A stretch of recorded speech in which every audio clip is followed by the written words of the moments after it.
Hello students, welcome to Furk academy. நான் உங்கள் பாலா பேசுகிறேன். இன்றைக்கி 11th ஸ்டாண்டர்ட் எக்கனாமிக்ஸில் லெசன் நம்பர் 8 இந்திய பொருளாதாரம் விடுதலைக்கு முன்னரும் பின்னரும் பற்றி டீட்டெயிலில் வந்து பார்ப்போம். ஃபர்ஸ்ட் வந்து பார்த்திங்கன்னா ஒரு பாக்ஸில் இது கொடுத்துருப்பாங்க. விடுதலை எந்த விலைக்கும் ஈடாகுது, விடுதலை என்பது வாழ்வின் மூச்சு, வாழ்வதற்காக மனிதன் எதை கொடுக்க மாட்டான் அப்படின்ட்டு டெய்லர் கோவன் வந்து சொல்லியிருப்பார். ஜஸ்ட் வந்து பார்த்துக்கோங்க, கேட்பதற்கான வாய்ப்புகள் குறைவு தான். ஓகே, அடுத்து வந்து முக்கியமான பாயிண்ட்ஸ் சொல்கிறேன், எல்லாத்தையும் நோட் பண்ணி வச்சுக்கோங்க. வாஸ்கோட காமா வந்து பார்த்திங்கன்னா இந்தியாவில் உள்ள கோழிக்கோட்டிற்கு வந்து மே 20, 1498 ஆண்டு வந்து வாரார். அவர் வந்த பிறகு தான் வந்து பார்த்திங்கன்னா இந்திய ஐரோப்பிய இடையனுக்கான இந்த கடல் வணிகத்தின் தன்மையில் வந்து ஒரு மாற்றம் வந்து ஏற்படுகிறது. போர்ச்சுகீசியர்கள் ஓகேவா, இவங்க வந்து பார்த்திங்கன்னா 1510 ஆண்டு வந்து கோவா கூட வந்து வணிகம் வந்து செஞ்சு வராங்க. இப்போ 1601 ஆண்டு பார்த்திங்கன்னா ஆங்கில கிழக்கிந்திய கம்பெனி வந்து இந்தியாவுக்கு வந்து வர ஆரம்பிக்குது. இந்தியாவுக்கு வர ஆரம்பித்தோடனே இந்த பெருங்கடல் வழியில் வந்து வணிகத்தை வந்து தொடங்குறாங்க. யார்? ஆங்கில கிழக்கிந்திய கம்பெனி. இவங்க 1614 ஆண்டு சர் தாமஸ் ரோ அப்படிங்கிறவர் பார்த்திங்கன்னா ஜஹாங்கீர் கிட்ட வந்து தொழிற்சாலைகள் இந்தியாவில் அமைப்பதற்கு அனுமதி பெற்று வெற்றியும் வந்து பெறுகிறார். ஓகேவா, இந்த வெற்றி பெற்றோம்னா இந்தியாவில் வந்து பல்வேறு பகுதிகளை வந்து மெதுவாக வந்து அவங்க ஆக்கிரமிக்க ஸ்டார்ட் வந்து பண்ணாங்க. பிளாசி போர் வந்து 1757 வந்து நடக்கும்.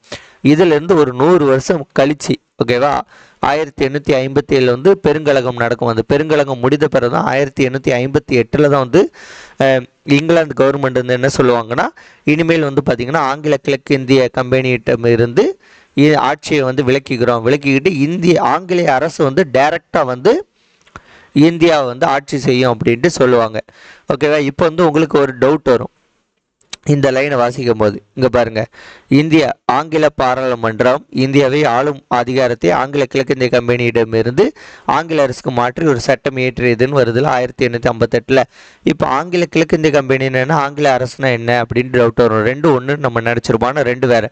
இது ஆங்கில அரசுங்கிறது இங்கிலாந்து கவர்மெண்ட். ஓகேவா, இங்கிலாந்து கவர்மெண்ட்டில் உள்ள ஒரு கம்பெனி தான் வந்து என்னது ஆங்கில கிழக்கிந்திய கம்பெனி. இந்த ஆங்கில கிழக்கிந்திய கம்பெனி தான் 1601 வந்து 1858 வரைக்கும் இந்தியா வந்து ஆட்சி செய்வாங்க. கிட்டத்தட்ட 200 வருஷத்துக்கு மேலே வந்து இந்தியாவில் வந்து வணிகம் செய்கிறன்னு பேரில் ஆட்சி வந்து செய்ய ஆரம்பிச்சிருவாங்க. இப்போ இவங்க என்ன சொல்லுவாங்கன்னா, இந்த இங்கிலாந்து கவர்மெண்ட் இந்த 1857 பெருங்கலகம் வந்து ஒரு பெரிய பிரச்சனையாயிரும்ல, அதனால் விக்டோரியா மகாராணி வந்து ஒரு பேரறிக்கை வெளியிடுவாங்க. அந்த அறிக்கையில் வந்து இனிமேல் ஆங்கில அரசை வந்து டைரக்டாக வந்து இந்தியா வந்து ஆட்சி செய்யும் அப்படின்ட்டு சொல்லுவாங்க.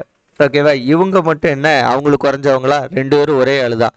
இந்த ஆங்கில அரசுக்கு மாற்றப்பட்ட போதும் கூட இந்திய பொருளாதார நிலை வந்து முழுதுமாக எந்த ஒரு முன்னேற்றம் கிடையாது, அதே மாதிரியாக தான் இருந்தது.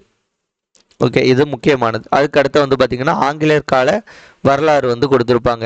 ஆங்கிலேயர் காலத்துக்கு முன்னாடி பார்த்திங்கன்னா இந்தியா வந்து கிராமத்தை சார்ந்து சுயசார்பு பொருளாதாரமாக வந்து இருந்துச்சு.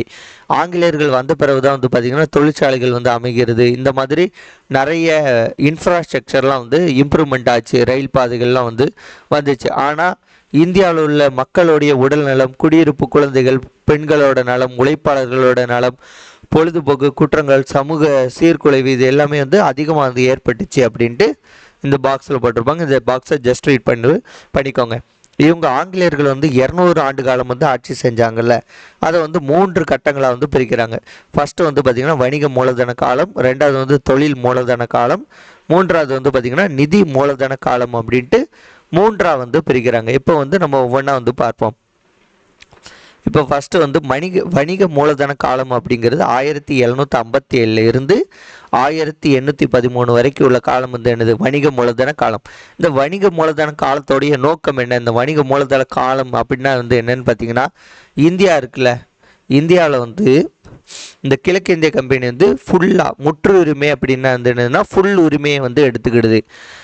இந்த கிழக்கிந்திய கம்பெனியோடைய எல்லா பொருட்களையும் வந்து இந்தியாவில் வந்து வணிகம் செஞ்சு லாபத்தை ஈட்டணும் அப்படிங்கிறத ஒரு நோக்கமாக கொண்டு தான் வந்திருக்காங்க.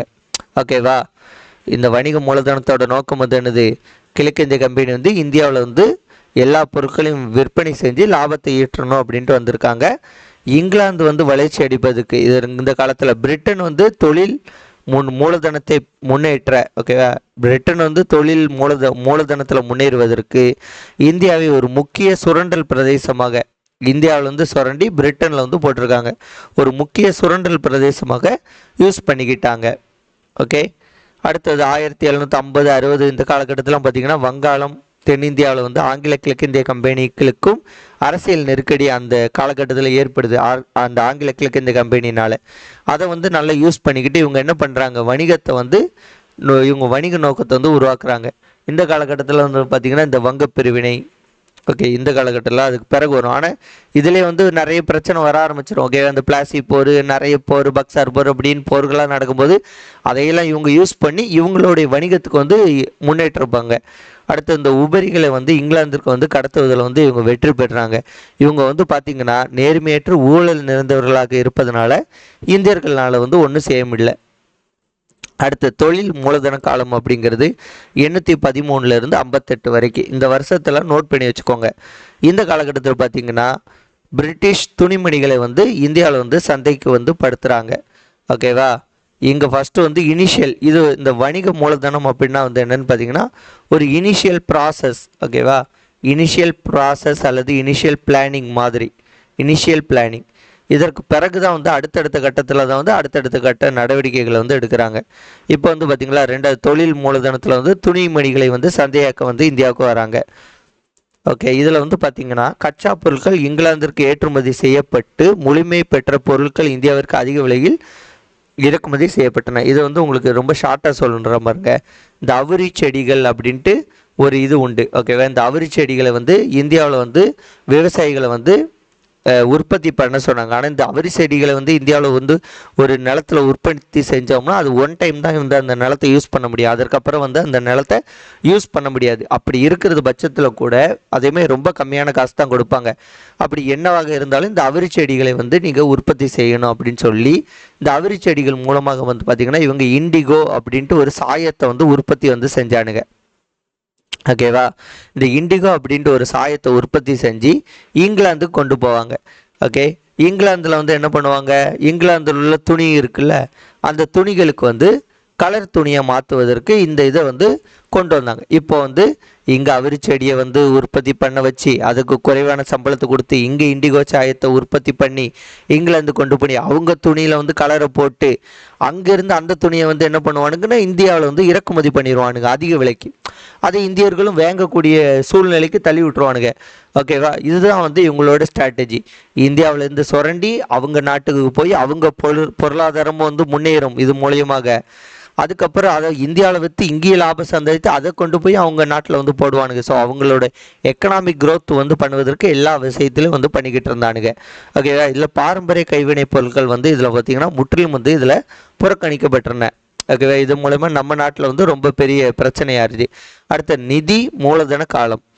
ஓகே, இந்த நிதி மூலதன காலத்தை பொறுத்த வரைக்கும் பார்த்திங்கன்னா ஆங்கிலேயர்கள் வந்து பார்த்திங்கன்னா இரும்பு பாதை, சால வசதிகள், அஞ்சலகத்துறை, பாசனம், ஐரோப்பிய வங்கி முறை, கல்வி இது எல்லாத்தையும் வந்து கொண்டு வந்தாங்க.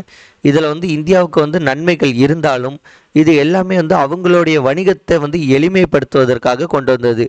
இப்போ இரும்பு பாதை எது கொண்டு வந்தாங்க, ஒரு அவங்களுடைய ரயில்வே போக்குவரத்துக்கு அவங்களோட வணிகத்தை வந்து ஸ்பீடாக ஆக்குவதற்கு இதை கொண்டு வந்தாங்க.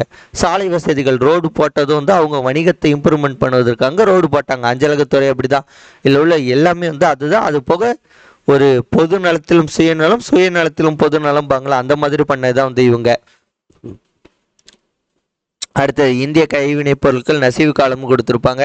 இதை வந்து ஜஸ்ட் இது வந்து பண்ணிக்கோங்க. நவாப் ஆட்சியும் அரசர்கள் ஆட்சி காலம் முடிவுக்கு வந்த பிறகு வந்து இவர்களை காப்பாற்ற யாரும் இல்லை அப்படிங்கிற மாதிரி கொடுத்துருப்பாங்க. இந்தியாவில் ரயில்வே அறிமுகமான பின் பிரிட்டிஷ் பொருளுக்கான உள்நாட்டு சந்தை வந்து அதிகரித்தது. ஏன்னா எல்லா இடத்துலையும் போய் ஈஸியாக வந்து விற்க முடிந்தது.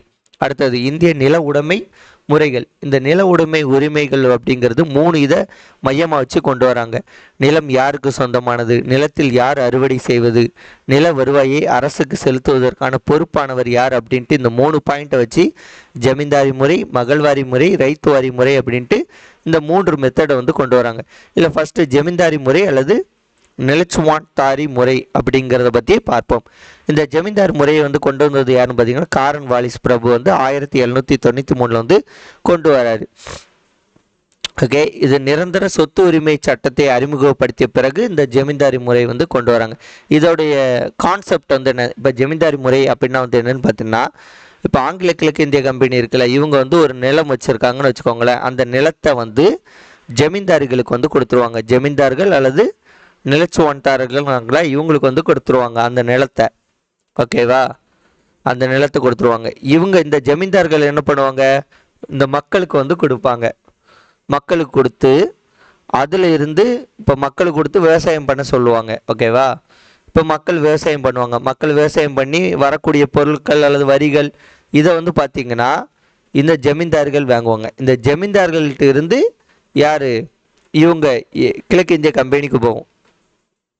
இந்த ஜமீன்தார்கள்ட்ட இருந்து கிழக்கு இந்திய கம்பெனி இல்லை எப்படின்னா, ஒரு 11 பங்கு இருக்குன்னா அதில் 10 பங்கு வந்து கிழக்கிந்திய கம்பெனிக்கு வந்து கொடுத்துடணும், ஒரு பங்கு வந்து ஜமீன்தார்கள் வந்து வச்சுக்கணும். இதுதான் வந்து இதோடைய கான்செப்ட். உங்களுக்கு புரிஞ்சா? ஓகே, ஒரு நிலம் இருக்குன்னா அந்த நிலத்தை வந்து ஜமீன்தார்களுக்கு வந்து கொடுத்துருவாங்க. ஜமீன்தார்கள் வந்து மக்களை வச்சு விவசாயம் பண்ணி அதில் வரக்கூடிய வரியை வந்து வாங்கி 10 பங்கை வந்து கிழக்கிந்திய கம்பெனிக்கும் ஒரு பங்கை வந்து பார்த்திங்கன்னா ஜமீன்தார்களும் வந்து எடுத்துக்கிடுவாங்க. இதுதான் வந்து இதோடைய கான்செப்ட். ஓகேவா, இங்கே பாருங்கள், அதான் வந்து இங்கே போட்டிருப்பாங்க 11ல் 10 பங்கு. ஓகேவா, 11ல் 10 பங்கு வந்து பார்த்திங்கன்னா அரசுக்கு வந்து செலுத்த வேண்டும். மீதி உள்ள ஒரு பங்கு வந்து இவங்க ஜமீன்தார்களோட ஊதியமாக வந்து வச்சுக்கலாம். அடுத்த மகள்வாரி முறை அல்லது இனவாரி முறை. இந்த மகள்வாரி முறையை வந்து அறிமுகப்படுத்தியது யாருன்னு பார்த்தீங்கன்னா வில்லியம் பெண்டிங் தான் வந்து அறிமுகப்படுத்தியிருப்பார். இவர் அறிமுகப்படுத்தப்பட்ட பிறகு மத்திய பிரதேசத்துக்கும் பஞ்சாபிற்கும் வந்து இதை விரிவுபடுத்தினார். இப்போ மகள்வாரி முறை அப்படின்னா வந்து என்ன பார்த்தீங்கன்னா, கிராம மக்கள் இருப்பாங்கள்ல, கிராம மக்கள் வந்து ஒரு குழுவாக வந்து இருப்பாங்க. அவங்க தான் வந்து பார்த்திங்கன்னா நில சொந்தக்காரர்களாக வந்து இருப்பாங்க. அந்த குழுவில் இருப்பாங்கள, அக்குழுவினர் வந்து நிலத்தை வந்து உழவர்களிடம் வந்து பிரித்து கொடுக்கிறார்கள். ஓகேவா, இப்போ கிராம மக்கள் வந்து ஒரு குழுவாக இருக்கிறாங்க. கிராம மக்கள் வந்து இருப்பாங்க. இப்போ அதில் வந்து ஒரு 10 பேரை வச்சு ஒரு குழுவை உருவாக்குறாங்கன்னு வச்சுக்கோங்க. கிராம மக்கள்லேருந்து ஒரு 10 பேரை எடுத்து ஒரு குழுவை உருவாக்குறாங்க. இந்த குழுவில் உள்ளவங்க வந்து பார்த்திங்கன்னா விவசாயிகளுக்கு உழுவர்களுக்கு வந்து கொடுக்குறாங்க. விவசாயி உழுவர்களுக்கு வந்து பிரித்து கொடுக்குறாங்க. திரும்ப இந்த விவசாயிகிட்ட இருந்து இந்த குழு வாங்கி இந்த குழு வந்து கிழக்கு இந்திய கம்பெனிக்கு வந்து கொடுக்கும், வருவாயை வந்து கொடுக்கும். ஆனால் இதில் வந்து என்ன ஒரு பிரச்சனை ஆரம்பிச்சிச்சுன்னா, இந்த குழு இருக்குல்ல, இந்த குழு வந்து அவங்களோட சொந்தக்காரர்களுக்கு கொடுக்க ஆரம்பிச்சிட்டாங்க. கரெக்டாக இல்லாமல் அவங்களோட சொந்தக்காரர்களுக்காக மட்டும் கொடுக்க ஆரம்பிச்சிட்டாங்க. அவங்க சொந்தக்காரர்களுக்கு கொடுத்து அவங்களுக்கான ஒரு ரொட்டேஷன் ஆகிட்டு யாருமே தெரியாத ஏழை விவசாயிகள் வந்து இதில் கடுமையாக பாதிக்கப்பட்டதுனால இந்த முறையும் கேன்சல் ஆயிடுச்சு. இப்போ ஜமீன்தாரி முறை ஏன் கேன்சல் ஆச்சுன்னா, அதில் வந்து ஜமீன்தார்களோட கொடுமைகள் வந்து ரொம்ப அதிகமாக இருந்த காரணத்தினால ஜமீன்தாரி முறை வந்து கேன்சல் செய்யப்பட்டது. அதற்கப்புறம் மகள்வாரி முறையை கொண்டு வராங்க. இந்த மகள்வாரி முறையிலும் வந்து பார்த்திங்கன்னா, இந்த கிராம மக்கள்கள் ஒரு குழுவாக இருந்தாலும் ஒரு 10 பேர் வந்து அவங்க சொந்தக்காரங்களுக்கு கொடுக்குறாங்க. எல்லாருக்குமான ஒரு பொதுவான அமைப்பாக வந்து இல்லை. அதனால் அதுவும் வந்து ரத்து செய்யப்பட்டது. அடுத்து வந்து பார்த்திங்கன்னா ரைத்து வாரி முறை அல்லது சொந்த சாகுபடி முறை. இது வந்து பார்த்திங்கன்னா முதல்ல வந்து தமிழ்நாட்டில் தான் வந்து அறிமுகம் செய்யப்பட்டது. அதுக்கப்புறம் மகாராஷ்டிரா, குஜராத், அசாம், கிழக்கு பஞ்சாப், மத்திய பிரதேசம் ஆகிய இடங்களுக்கு வந்து விரிவுபடுத்தப்பட்டது. ஓகேவா, இதில் வந்து பார்த்திங்கன்னா நிலத்தை சொந்தம் கொண்டாடப்படும் உரிமை, நிலத்திற்கான கட்டுப்பாடும் நில உரிமையாளருமே இருந்தது. அதாவது நிலத்தோட ஓனர் யாரோ அவருக்கு தான் வந்து ஃபுல் ரைட்ஸுன்ட்டாங்க. ஓகே, இதற்கு முன்னாடி பிரித்து கொடுத்துட்டு இருந்தாங்க. இப்போ நிலத்தோட ஓனர் யாரோ அவருக்கு தான் ஃபுல் ரைட்ஸ் அப்படிங்கிறது மாதிரி சொல்லிட்டாங்க. உழுபவருக்கும் உரிமையாளருக்கும் இடையேயான நேரடி தொடர்பு. ஸோ நீங்கள் ஓனர் வந்து நீங்கள் உங்களுக்கு வேலைக்கான உழுபவரை போட்டுக்கோங்க, உங்களுக்கும் டைரக்ட் கனெக்ஷன் வந்து வச்சுக்கோங்க அப்படின்ட்டு சொல்லிட்டாங்க. இம்முறை குறைந்த அடக்குமுறை உடையதாக, இந்த ரைத்தோரி முறை தான் இருக்கிறதுலே குறைந்த அடக்குமுறை கொண்டதாக இருந்தது அப்படின்ட்டு கூறப்படுகிறது. ஓகேவா, இதோட இந்த 3 கான்செப்டும் முடிந்தது. அடுத்தது தொழில் காலனித்துவ முதலாளித்துவம். ஓகே, இதெல்லாம் அவ்வளோ முக்கியமான பாயிண்ட்ஸ் கிடையாது. இப்போ 19ஆம் நூற்றாண்டில் வந்து தொழில் வளர்ச்சி வந்து எப்படி இருந்துச்சுன்ட்டு கொஞ்சம் கதையாக கொடுத்துருப்பானுங்க. ஆனால் இதில் ஃபுல்லாக டேட்டாவாக தான் இருக்கும். 36 சணல் ஆலைகளும் 194 பருத்தி ஆலைகளும் இருந்தன அப்படின்ட்டு கொடுத்துருப்பாங்க. இதெல்லாம் வந்து 19ஆம் நூற்றாண்டில் வந்து ஆங்கிலேயர்களோட கை வந்து ஓங்கி இருக்கும். ஓகேவா, 20ஆம் நூற்றாண்டு இருக்குல்ல, அங்கே தான் வந்து பார்த்திங்கன்னா இங்கே இந்தியர்கள் வந்து ஸ்டார்ட்டே வந்து பண்ணுவாங்க. சுதேசி இயக்கம் இந்தியாவில் தொழில் மயமாதலை ஊக்குவிக்கிறது. 20ஆம் நூற்றாண்டில் 1914ஆம் ஆண்டில் முதல் உலகப்போர் வெடிக்கும் வரை இந்தியாவில் பழைய புதிய நிறுவனங்கள் வந்து மெதுவான மற்றும் சீரான வளர்ச்சியை கொடுத்துட்டுதா. நிலையான வளர்ச்சியை பராமரித்து வந்தது 1914 வரைக்கும். இக்காலத்தில் வந்து 70க்கும் மேற்பட்ட பருத்தி ஆலைகளும் 30க்கும் மேற்பட்ட சணல் ஆலைகளும் நிலக்கரி உற்பத்தி இருமடங்கானது அப்படிங்கிறது கொடுத்துருப்பாங்க. எல்லாம் வந்து சும்மா டேட்டாவாக தான் இருக்கும், எல்லாம் கேள்வி கேட்பதற்கான வாய்ப்புகள் கிடையாது. ஓகே, இல்லை எங்கேருந்து கேள்விகள் வந்து ஸ்டார்ட் ஆகும்னு பார்த்தீங்கன்னா, இப்போ ஆங்கிலேயர் ஆதிக்கத்தால் பொருளாதாரத்தை ஏற்படுத்த பிரச்சனைகள் எல்லாம் வந்து லைட்டாக ரீட் பண்ணுங்க. ஓகேவா, இல்லை ஜஸ்ட் ரீட் கான்செப்ட் தான். இல்லை முக்கியமான இடம் வந்து இங்கே தான். இந்திய தொழிற்கொள்கைங்கிறது 48, 56, 77, 80, 90, 91 வந்து வந்திருக்கு. 1900 இந்த ஹெட்டிங் கீழே சொல்கிறோம். ஆசியாவின் 3வது முக்கியமான பொருளாதாரம் இந்தியாவாகும். ஆசியாவில் 3வது முக்கியமான பொருளாதாரம் இந்தியாவாகும். 70 ஆண்டு கால விடுதலை பெற்ற வாழ்க்கை இந்தியாவின் சமூக பொருளாதார முன்னேற்றத்தில் ஒரு குறிப்பிடத்தக்க மாற்றத்தை ஏற்படுத்தியுள்ளது. ஓகேவா, 70 வருஷத்தில் ஒரு மாற்றத்தை ஏற்படுத்தி இருக்குங்கிறாங்க. அடுத்தது 1948, 56 இந்த ஆண்டுகளில் ஏற்படுத்தப்பட்ட தொழிற்கொள்கைங்கிறது சிறிய பெரிய அளவிலான நிறுவனங்களை முன்னேற்றுவதற்கான அவசியத்தை வந்து எடுத்து கூறுகின்றன. கேள்வி வரும், எப்படி சிறிய பெரிய அளவிலான நிறுவனங்களை முன்னேற்றுவதற்கான அவசியத்தை எடுத்து கூறிய தொழிற்கொள்கைகள் வந்து எதுன்னு கேட்பாங்க. ஓகேவா, அப்போ 48, 56ன்ட்டு சொல்லணும். அடுத்து 1948 ஏப்ரல் 6 வந்து முதல் தொழிற்கொள்கையை வந்து அறிவிக்கிறது. இதோடைய நோக்கம் வந்து பார்த்திங்கன்னா, இந்தியாவில் வந்து கலப்பு பொருளாதாரம் வந்து அறிமுகப்படுத்துவதாக இருந்தது. அடுத்தது 1948 இந்த தொழிற்கொள்கையை பற்றி கொடுத்துருக்காங்க. இது மைய அரசோடைய முற்றுரிமை. மைய அரசோடைய முற்றுரிமைன்னு என்ன, மைய அரசோட ஃபுல் கண்ட்ரோல் இருக்கக்கூடியது வந்து எங்கன்னு பார்த்தீங்கன்னா, இந்த முக்கியமான துறைகள் ரயில்வே, இராணுவ தளவாடங்கள், அணு ஆற்றல், தபால் துறை இதெல்லாம் பார்த்திங்கன்னா மைய அரசோட முற்றுரிமை வந்து இருக்கும். மாநில அரசுக்கு வந்து பார்த்திங்கன்னா இயற்கை வளங்கள், நிலக்கரி, எஃகு, விமான உபரிகள் தயாரிப்பு, வாகன உற்பத்தி, கம்பில்லா தொடர்பு சாதனங்கள், எண்ணெய் வளங்கள் இதெல்லாம் வந்து மாநில அரசுக்கு வரும். ஒழுங்குபடுத்தப்படாத தனியார் அமைப்புகள் வந்து மேற்காண் 2ல் உள்ளடங்காத ஏனைய தொழில்கள், தனியார் அமைப்புகள் மற்றும் கூட்டுறவு அமைப்புகளில் வந்து ஈடுபடலாம் அப்படின்ட்டு 1948 தொழிற்கொள்கை வந்து சொல்கிறது. ஓகே, இதில் வந்து பார்த்திங்கன்னா இந்திய தொழில்கள் வந்து 4 வந்து பிடிக்கிறாங்க. என்னது, பொதுத்துறையும் தனியார் துறையும், கட்டுப்படுத்தப்பட்ட தனியார் துறை, தனியார் துறையும் கூட்டுறவு நிறுவனங்களும் அப்படின்ட்டு 4 வந்து இருக்கிறது. மற்ற இந்த பாயிண்டெல்லாம் வள குலகளும் கொடுத்துருப்பாங்க, ஜஸ்ட் ரைட் பண்ணிக்கோங்க. 1956 தொழிற்கொள்கை தீர்மானத்தில் வந்து என்ன சொல்கிறாங்கன்னா, இவர் இருக்கார்ல, இந்த தொழிற்கொள்கையை வந்து எங்கேருந்து எடுக்கிறாங்கன்னா, மகள நோபிஸோடைய வளர்ச்சி மாதிரியின் அடிப்படையில் தான் வந்து இந்த 1956 தொழிற்கொள்கை வந்து உருவாக்கப்படுகிறது. இதில் கனரக தொழில்துறைக்கு வந்து முக்கியத்துவம் வந்து கொடுக்கப்படுகிறது. இந்த 1956 தொழிற்கொள்கை வந்து 3 வகையாக பிரிக்கப்பட்டுறாங்க. 17 தொழில்கள், 12 தொழில்கள், 3வது பிரிவுன்ட்டு 3வது பிரிச்சிருக்காங்க. இப்போ 17 தொழில்கள் அப்படிங்கிறது சென்ட்ரல் கவர்மெண்ட் மாதிரியே இருக்கும் பாருங்க. ரயில்வே, வான்வெளி இந்த முக்கியமானது. ஓகே, ரயில்வே, வான்வெளி, போக்குவரத்து, இராணுவ தளவாடங்கள், வெடிமருந்து, இரும்பு, எஃகு, அணு ஆற்றல் போன்ற தொழில்கள் வந்து இதில் அடங்கும். தொழில்கள்லாம் முக்கியம் கிடையாது. 17 டைப்பு, 12 டைப்பு, 3வது முறை. மாநில அரசுக்கு சொந்தமாக கொண்டிருக்கும் இந்த தொழில் தனியார் துறை உதவி கூட பண்ணிக்கலாம். 3வது பிரிவு மேற்காண் தொழில்கள் தவிர்த்து ஏனைய தொழில்கள் தனியார் துறையோ அரசு துறையோ வளர்ச்சியை நோக்கமாக கொண்டு செயல்பட தடையில்லை. ஓகேவா, ரீட் பண்ணால் உங்களுக்கு புரியும். இல்லை நான் சொல்லுவதற்கு ஒன்றும் கிடையாது. இது 1954 கொள்கையோட தீர்மானம் வந்து இந்த மாதிரி கான்செப்டில் தான் இருக்குங்கிறாங்க. 3வது இதில் என்ன சொல்கிறாங்கன்னா, தனியார் துறையாகவும் இருக்கலாம், அரசு துறையாக இருக்கலாம், எப்படினாலும் செயல்பட தடை இல்லைன்ட்டாங்க. 12வதுல வந்து பார்த்திங்கன்னா, இது வந்து அரசுக்கு சொந்தமாக கொண்டிருக்கும் இந்த தொழிலுக்கு தனியார் துறை வந்து ஹெல்ப் பண்ணலான்ட்டாங்க. இங்கே வந்து பார்த்திங்கன்னா கவர்மெண்ட் மட்டுமே வந்து இருக்கக்கூடியதாக இருக்கும். ஓகே, 1956 தொழில்துறை பொதுத்துறைக்கு வந்து முக்கியத்துவம் கொடுக்கிறது. ஆனால் தனியார் துறையையும் நியாயமான முறையில் வந்து வழி நடத்துகிறது. 1991 இந்த தொழிற்கொள்கை இருக்குல்ல, இது வந்து புதிய பொருளாதார கொள்கை. இந்த புதிய பொருளாதார கொள்கையோட நோக்கம் வந்து என்னது, உலகமயமாதல். புதிய பொருளாதார கொள்கை எல்பிஜி, லிபரலைசேஷன், பிரிவிலைசேஷன், குளோபலைசேஷன். அதாவது தாராளமயமாதல், தனியார் மயமாதல், குளோபலைசேஷன், உலகமயமாதல் அப்படின்ட்டு கான்செப்ட் வச்சு தான் இந்த புதிய பொருளாதார கொள்கை வந்து உருவாகி இருக்கும்.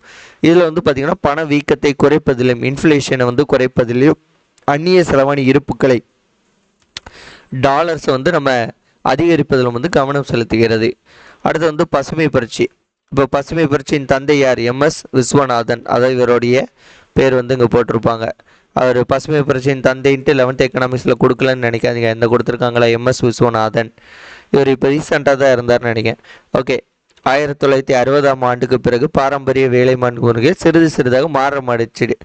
60க்கு பிறகு வந்து வேளாண்மை முறைகள் வந்து சிறிது சிறிதாக வந்து மாற்றம் ஏற்பட ஆரம்பிச்சுட்டு 61 7 மாவட்டங்களில் வந்து வழி நடத்தும் திட்டம் அப்படின்ட்டு ஒரு புதிய தொழில்நுட்பத்தை வந்து வேளாண் துறையில் வந்து பயன்படுத்தும் முயற்சி வந்து எடுக்கப்படுகிறது. இதில் வந்து என்ன சொல்கிறாங்கன்னு பார்த்தீங்கன்னா, அதிக விளைச்சல், ஓகேவா, அதிக விளைச்சல் தரக்கூடிய விதை ரகங்களை உற்பத்தி செய்வதற்கான திட்டம் HYVP. ஓகேவா, அதிக உற்பத்தியை தரக்கூட விதை ரகங்களை வந்து செயல்படுத்துகிற திட்டம். இதில் வந்து கோதுமை நெல்லாம் வந்து அதிகமாக வந்துச்சு. இது போக வந்து பார்த்திங்கன்னா உங்களுக்கு நெல், கோதுமை, மக்காச்சோளம், சோளம்லாம் வந்துச்சு. கரும்பு, பருத்தி, எண்ணெய், சணல், எண்ணெய் வித்துக்கள், உருளைக்கிழங்கும் வந்து நல்லா உற்பத்தி ஆச்சு. இந்த பசுமை புரட்சியின் காரணமாக வந்து இதில் புதிய டெக்னாலஜியை தான் யூஸ் பண்ணுறாங்க. அப்போது டிராக்டரு, இயந்திரங்கள், கதிரடிப்பான்கள், நீர் ஏற்றும் இயந்திரங்கள், மோட்டார் பம்ப்ஸ்லாம் வந்து இந்த காலகட்டத்தில் வருது. வேதி உரங்கள் வந்து பயன்படுத்தப்படுகிறது. வங்கிகள், கூட்டுறவு வங்கிகள் மூலமாக நிதி ஆதாரங்கள் வந்து வழங்கப்பட்டு விவசாயிகள் வந்து எளிய முறையில் வந்து இதை வந்து செய்கிறாங்க. ஓகே. இப்போ இந்த பசுமை புரட்சியர்கள் இதுக்கு பேர் வந்து பார்த்திங்கன்னா புதிய வேளாண் தொழில்நுட்பம், விதை உரங்கள், தண்ணீர் தொழில்நுட்பம் அல்லது பசுமை புரட்சி என புதிய வேளாண் யுக்திகள் பல்வேறு பெயர்களில் வந்து அழைக்கப்பட்டது. அடுத்த வானவில் புரட்சி, இது வந்து ரொம்ப முக்கியமான ஒரு கான்செப்ட். இதில் உள்ள பெயர்கள்லாம் வந்து ரிப்பீட்டடாக வந்து கேட்பாங்க. நான் இன்னும் கொஞ்சம் ஜூம் பண்ணிக்கிறேன் இந்த பேஜை.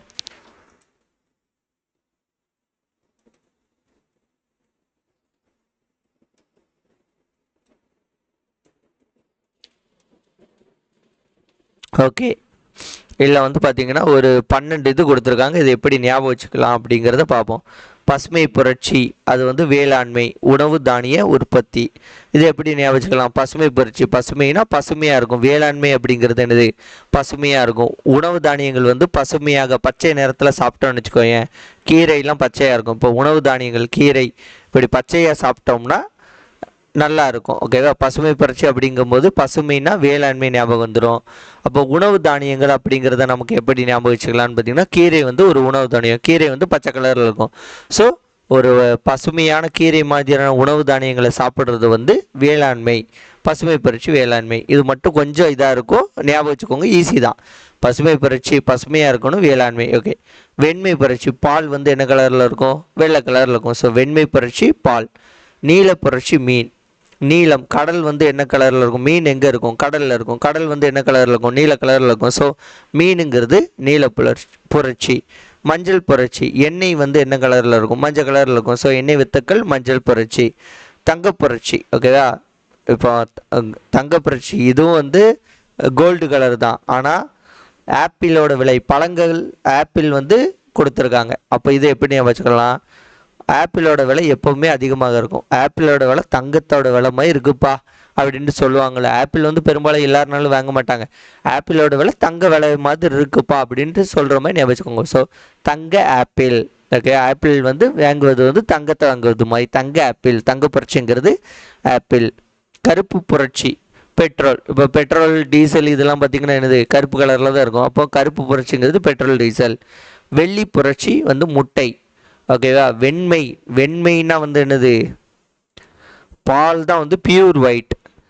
முட்டை வந்து பியூர் ஒயிட்டாக இருக்கும், இருக்காது, ஒரு மாதிரி கொஞ்சம் ஆஃப் ஒயிட்டாக தான் இருக்கும். ஸோ வெள்ளி வந்து என்னது? முட்டை. அடுத்து வந்து பார்த்தீங்கன்னா வட்ட புரட்சி, உருளைக்கிழங்கு. உருளைக்கிழங்கு வந்து பார்த்தீங்கன்னா இப்படி வட்டமாக தானே இருக்குது. ஸோ இது நீள் வட்டமாக இருக்குது. ஸோ உருளைக்கிழங்கு வந்து என்னது? வட்ட புரட்சி. அடுத்த சிவப்பு புரட்சி, இந்த இறைச்சி, தக்காளிலாம் வந்து என்ன கலரு? சிவப்பு கலர் தானே. அதனால இறைச்சி, தக்காளிலாம் வந்து என்னது? சிவப்பு புரட்சி. சாம்பல் புரட்சி அப்படிங்கிறது என்னது? உரங்கள். உரங்கள்லாம் வந்து பார்த்தீங்கன்னா மேக்சிமம் வந்து சாம்பல் கலரில் தான் வந்துருக்கும், ஆஷ் கலரில் தான் வந்து இருக்கும். ஸோ உரங்கள், சாம்பல் புரட்சி. இளஞ்சிவப்பு நிறம். இறால் வந்து பார்த்துருந்தீங்கன்னா தெரியும். இறால் வந்து பார்த்தீங்கன்னா ஒரு பிங்க் தான், இளஞ்சிவப்பு பிங்க் கலரில் தான் வந்து இருக்கும். பழுப்பு புரட்சி அப்படிங்கிறது தோல். இப்போ நம்ம தோலில் வந்து பார்த்திங்கன்னா ஒரு ஒரு கலரில் இருக்காது, ஒரு மாதிரி இருக்கும், ஒரு ஆஃப் ஒயிட்டு பிளாக்கு அப்படிங்கிறது மாதிரி இருக்கும். எல்லார் கலரும் அப்படி இருக்காது. ஒரு சிலருக்கு வந்து பார்த்திங்கன்னா அந்த பழுப்பு கலரில் தான் இருக்கும், ஒரு தோல் வந்து ஒரு பழுப்பு கலரில் தான் இருக்கும். இந்த மாதிரி ஞாபகம் வச்சுட்டிங்கன்னா இந்த கேள்வி எப்படி கேட்டாலும் உங்களால் டக்குன்னு ஆன்சர் பண்ண முடியும்.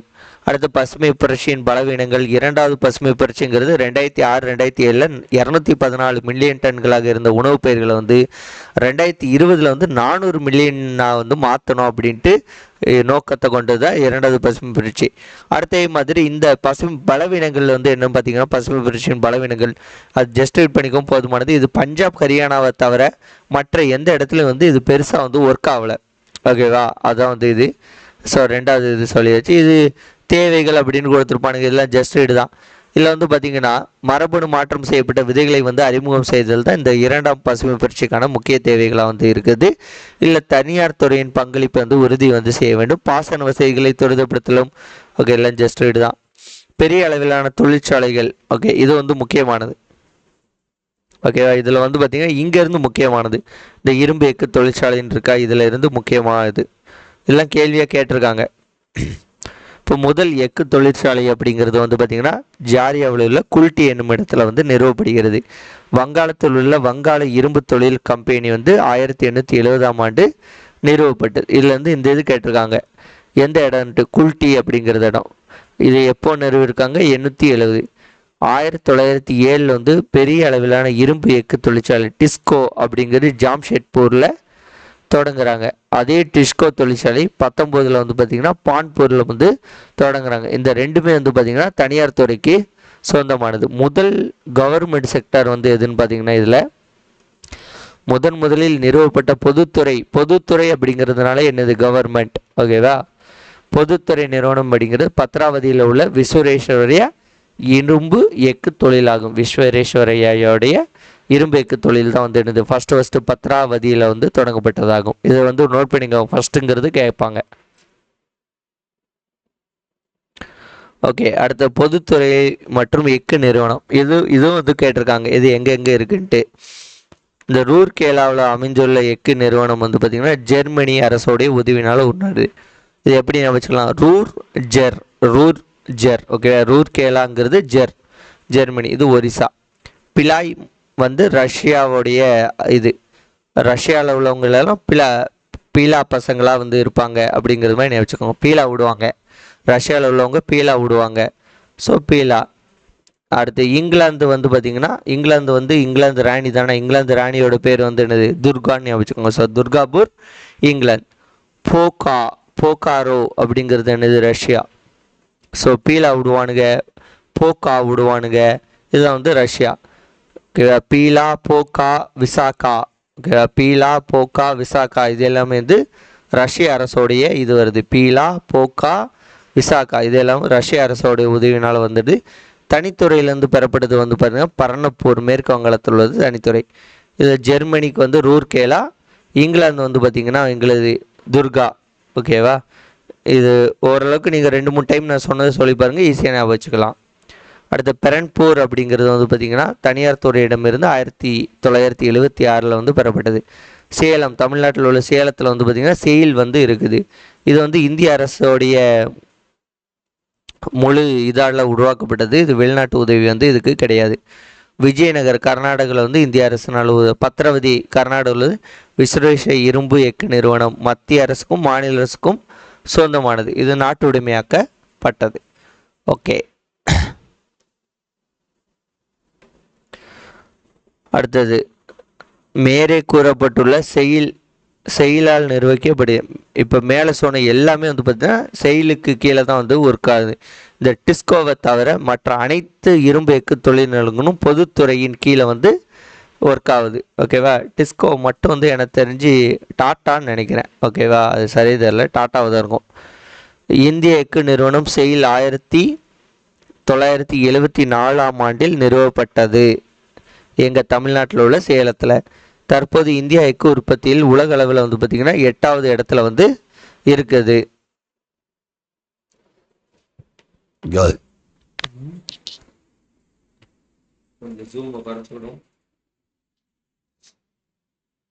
அடுத்தது சணல் உற்பத்தி வந்துட்டாங்க. ஓகே, இந்த சணல் உற்பத்தி மூலம் வந்து பார்த்திங்கன்னா வெளிநாட்டு செலவணிகள் வந்து ஈர்க்கப்படுகிறது. 1855ஆம் ஆண்டில் மேற்கு வங்க மாநிலத்தில் உள்ள ரேஷ்ரா அப்படிங்கிறது இடத்துல வந்து புதுமயப்படுத்தப்பட்ட தொழிற்சாலை முதன் முறையாக வந்து உருவாக்கப்பட்டது. சணல் தான். ஓகேவா, சணல் ரிலேட்டடாக தான் சொல்லியிருக்காங்க. சணல் ஆலை தான் வந்து இங்கே உருவாக்கப்படுறது. ஓகேவா, அதற்கப்புறம் உலகளவில் இந்தியா கச்சா சணல், கச்சா அப்படிங்கிறதுன்னு வந்து என்னென்னு பார்த்தீங்கன்னா மூலப்பொருள். ஓகேவா, இப்போ சணல் உற்பத்தி செய்வதற்கான மூலப்பொருள் இருக்கும்ல, அது பேர் தான் வந்து என்னது, கச்சா அப்படின்னு சொல்லுவாங்க. ஸோ கச்சா சணல் உற்பத்தியிலும், அதாவது சணல் உற்பத்தி செய்வதற்கான மூலப்பொருட்கள் உற்பத்தியிலும், சணல் பொருட்கள் தயாரிப்பிலும் முதலிடத்திலும், சணல் பொருட்கள் ஏற்றுமதியில் வந்து இந்தியா 2ஆம் இடம் இருக்குது. இதை மட்டும் நான் வச்சுக்கோங்க. அந்த 2 முதலிடம். ஏற்றுமதி பண்ணுறதுல வந்து இந்தியா 2 இடத்துல இருக்குது. பருத்தியும் நெசவு தொழிலும் அப்படிங்கிறத டாப்பிக்கில் வந்து பார்த்திங்கன்னா மொத்த உள்நாட்டு உற்பத்தியில் 4%, மதிப்பு கூட்டப்பட்ட உற்பத்தியில் 20%. இப்போ மதிப்பு கூட்டப்பட்ட உற்பத்தி அப்படிங்கிறது என்னன்னா, இப்போ ஒரு கல் இருக்கு, இந்த கல்லுல இருந்து சிலை வந்து செய்வாங்க. ஆனால் இந்த கல்லுல இருந்து மிச்சமான ஒரு பகுதி இருக்குல்ல, இந்த பகுதியை வந்து ஏதாட்டும் ஒரு இதற்கு யூஸ் பண்ணுவாங்க. இதை யூஸ் பண்ணுறாங்களே, இது பேர் தான் வந்து என்னென்னா மதிப்பு கூட்டப்பட்ட உற்பத்தி அப்படின்ட்டு பொருள். ஓகேவா, அப்போ மொத்த உள்நாட்டு உற்பத்தியில் 4%, மதிப்பு கூட்டப்பட்ட உற்பத்தி அப்படிங்கிறது அதை வச்சு வரக்கூடிய உணர்றதுல 20% ஏற்றுமதியும், வருவாயில் 1/3 இந்த துறை, இந்த சணல் துறை, இது பருத்தி மற்றும் நெசவு துறை மூலமாக கிடைக்கிறது. அடுத்தது கொல்கத்தா அருகில் உள்ள குளோஸ்டோர் துறைமுக நகரில் 1818ஆம் ஆண்டில் முதல் புதிய துணி உற்பத்தி ஆலை வந்து உருவாக்கப்படுகிறது. இப்படி உருவாக்கினாலும் இது வந்து சிறப்பாக வந்து செயல்படலை. அடுத்து 54ஆம் ஆண்டு KGN டேபர் என்பவரால் மும்பையின் நூர்பு நெசவு நிறுவனம் வந்து உருவாக்கப்படுது. சர்க்கரை தொழிலை பொறுத்த வரைக்கும் இந்தியா வந்து கொஞ்சம் டாப்பில் தான் இருப்பானுங்க. ஓகே, சர்க்கரை உற்பத்தியில் இந்திய அளவில் 1/3 அளவை மகாராஷ்டிரா மாநிலம் மட்டுமே உற்பத்தி செய்து வருகிறது. அதற்கு பிறகு வந்து பார்த்திங்கன்னா உத்தரப்பிரதேச மாநிலம் வந்து உற்பத்தி வந்து செய்து வருகிறது. இதில் வந்து இந்தியா சர்க்கரை உற்பத்தியில் வந்து எத்தனை இடம்லாம் சொல்ல, ஒரு பெரிய அளவிலான உற்பத்தின்னு சொல்லி முடிச்சிட்டாங்க. ஓகே, உரத் தொழிலில் வந்து பார்த்திங்கன்னா நைட்ரஜனை பயன்படுத்தி உரல் தொழிலானது உலகின் 3வது பெரிய தொழிலாக வந்து இருக்கிறது. இந்தியாவில் வந்து நைட்ரஜனை பயன்படுத்தி தயாரிக்கும் உரத் தொழிலானது 3வது பெரிய தொழிலாகும். ஓகே, காகித தொழிலை பொறுத்த வரைக்கும் 1812 வங்கத்தில் உள்ள ஷெராம்பூர் ஊரில் இயந்திரத்தால் செயல்படும் காகித ஆலை வந்து உருவாக்கப்பட்டது. இப்போ 1812லேயே. தமிழ்நாட்டில் ஒரு காகித ஆலை இருக்குது, கரூரில். ஓகே, உலகளவில் காகித தொழிற்சாலைகள் பட்டியலில் இந்தியா வந்து பார்த்திங்கன்னா 15வது இடத்துல வந்து இருக்கிறது. பட்டு தொழில், இயற்கையான பட்டு தயாரிப்பில் வந்து இந்தியா 2ஆம் இடத்துல இருக்குது, சீனா ஃபர்ஸ்ட் இடத்துல இருக்குது. உலகளவில் இந்தியாவின் உற்பத்தி அப்படிங்கிறது 16% ஆகும். இந்தியா மட்டுமே கீழ்கண்ட வணிக அடிப்படையிலான 5 வகையிலான பட்டு துணிகளை செய்கிறாங்க. என்னெல்லாம்?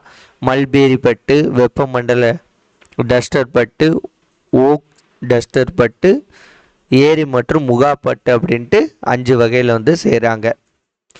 எல்லாம் பார்த்து வச்சுக்கோங்க, எதையாட்டும் ஒன்று கொடுத்துட்டு இதுவா அதுவான்ட்டு கேட்பானுங்க, கேட்க வாய்ப்பு இருக்குது. அடுத்து அசாம் மாநிலத்தில் உள்ள டிக்பாய் எனும் ஊரில் வந்து 1889 வந்து வெற்றிகரமாக முதன்முறையாக வந்து எண்ணெய் கிணறு வந்து தோன்றப்பட்டது. இப்போ ஆயில் பிஸ்னஸ்னாலே ரிலையன்ஸ் தான்.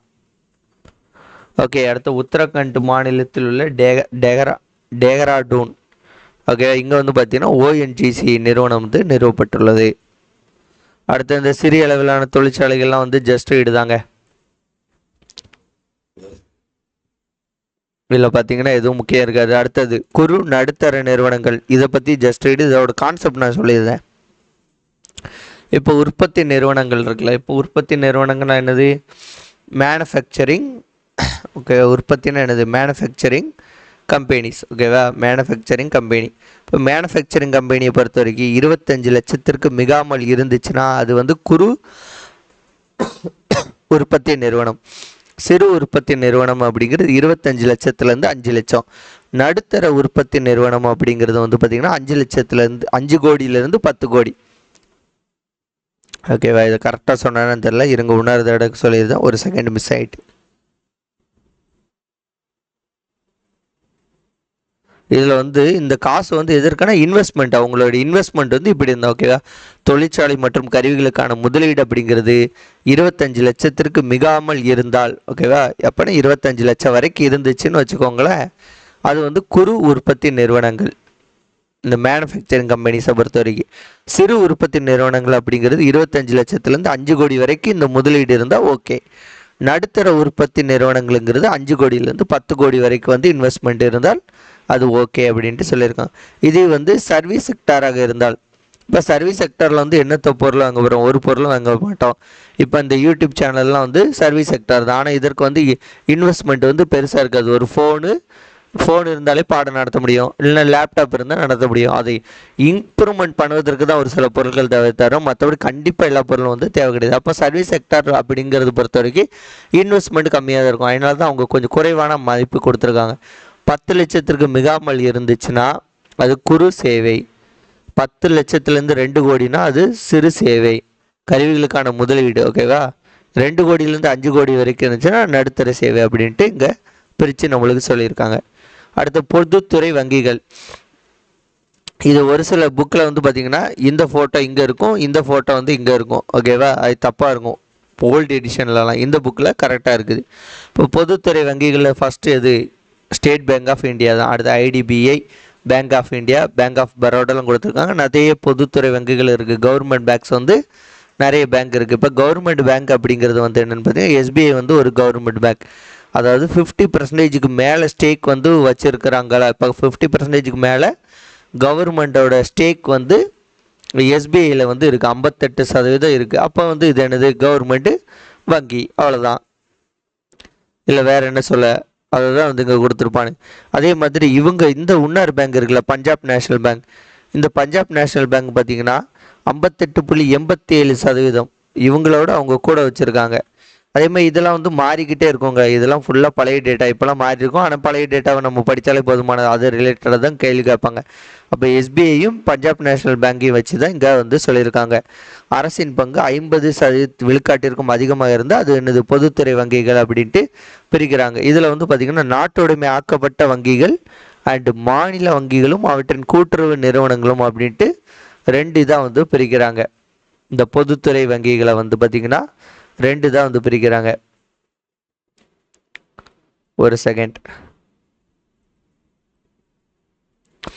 ஓகே, நாட்டுடைமையாக்கப்பட்ட வங்கிகளின் நிறுவன செயல்பாடுகள் அரசாங்கம் கட்டுப்படுத்தி ஒழுங்குபடுத்துகிறது. இதில் பார்த்திங்கன்னா State Bank of India, Punjab National Bank, Bank of Baroda, Oriental Bank, Allahabad Bank இதெல்லாம் இருந்தபோதிலும் பொதுத்துறை வங்கிகள் பங்குகளை விற்கும்போது தனது பங்குகளின் எண்ணிக்கையை அரசு தொடர்ந்து குறைத்து வருகிறது.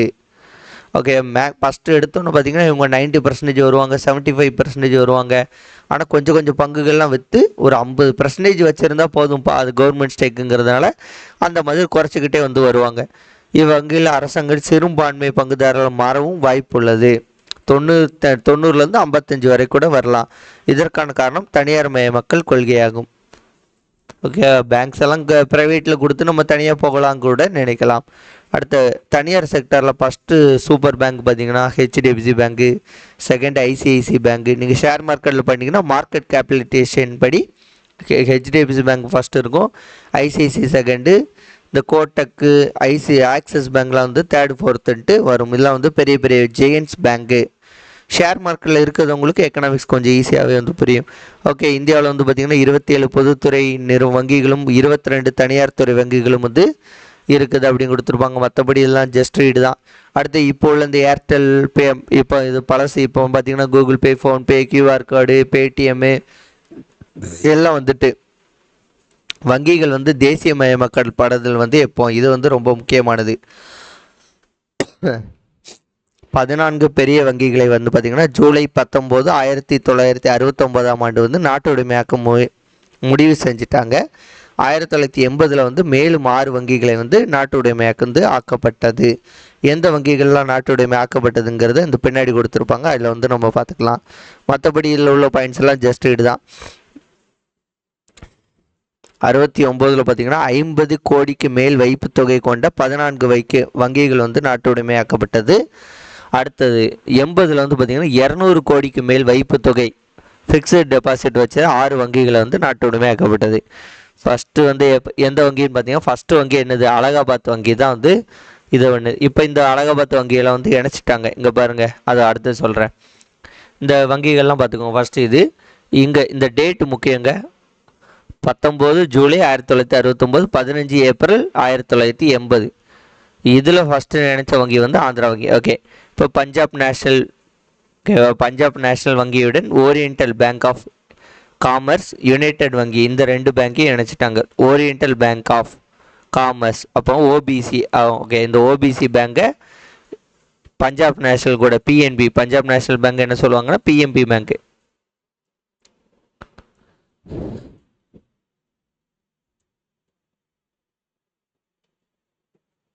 இது என்ன பேனா எழுத மாட்டுக்கு, ஒரு செகண்ட்.